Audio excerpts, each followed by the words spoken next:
Bhanu news ఈరోజు ఉదయం municipal కార్యాలయం వద్ద నిరసన తెలియజేయడం జరిగింది. ఈ సందర్భంగా సిఐటియు ఎన్టీఆర్ జిల్లా కార్యదర్శి కె. గోపాల్ మాట్లాడుతూ, మైలవరం పంచాయతీలో పనిచేస్తున్న భవానీ అనే కార్మికురాలుపై దాడికి తెగబడ్డ టీడీపీ నేత కటారి ఉమామహేశ్వరరావుపై ఎస్సీ ఎస్టీ కేసు నమోదు చేసి కైన చర్యలు తీసుకోవాలని. మైలవరం పంచాయతీలో పనిచేస్తున్న కార్మికురాలు భవానీ అనే కార్మికురాలు విధులు నిర్వహిస్తూ తను పనిచేసే సందర్భంలో విధుల్లోకి వెళ్తున్నటువంటి సందర్భంలో చెత్త సేకరణ చేస్తున్నటువంటి సందర్భంలో అక్కడ ఉన్నటువంటి టీడీపీ నాయకుడు కటారి ఉమామహేశ్వరరావు గారి ఇంట్లో చెత్త తీసుకోలేదన్న కాజుతో వాళ్ళ భార్య మా ఇంట్లో చెత్త తీసుకోవాలా 3 ఫ్లోర్లు ఉంటే నేను ఎక్కలేను అమ్మగారు అని అన్నా కానీ నువ్వు పైకి ఎందుకు ఎక్కి తీసుకోవు, మాది అధికార పార్టీ, మేము అధికారంలో ఉండం అని చెప్పేసి కార్మికురాలని ఎట్టబడితే అట్లా దూషించింది.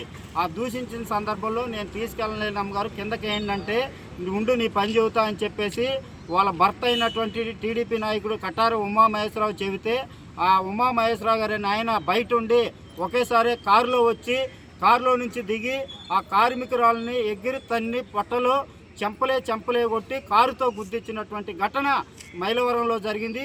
దీన్ని మేము కార్మికులుగా తీవ్రంగా మేము ఖండిస్తూ ఉన్నాం. ఈ ఘటన జరిగి 3 రోజులు అయినా సరే ఇంతవరకు ఆ ఉమామహేశ్వరరావు అనే తెలుగుదేశం నాయకుని ఇంతవరకు పోలీసు వారు కానీ అధికారులు కానీ ఇంతవరకు చర్యలు తీసుకోరా, అరెస్ట్ చేయాలా.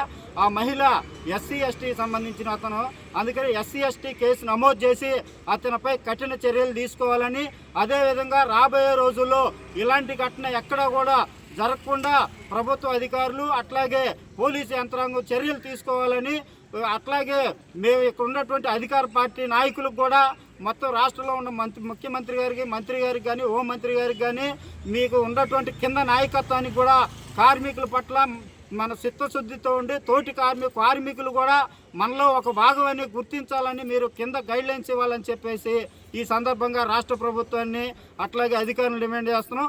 తక్షణమే అరెస్ట్ చేయాలి, లేకపోతే రాష్ట్ర వ్యాప్తంగా పెద్ద ఉద్యమం చేపడతామని డిమాండ్ చేస్తున్నాం.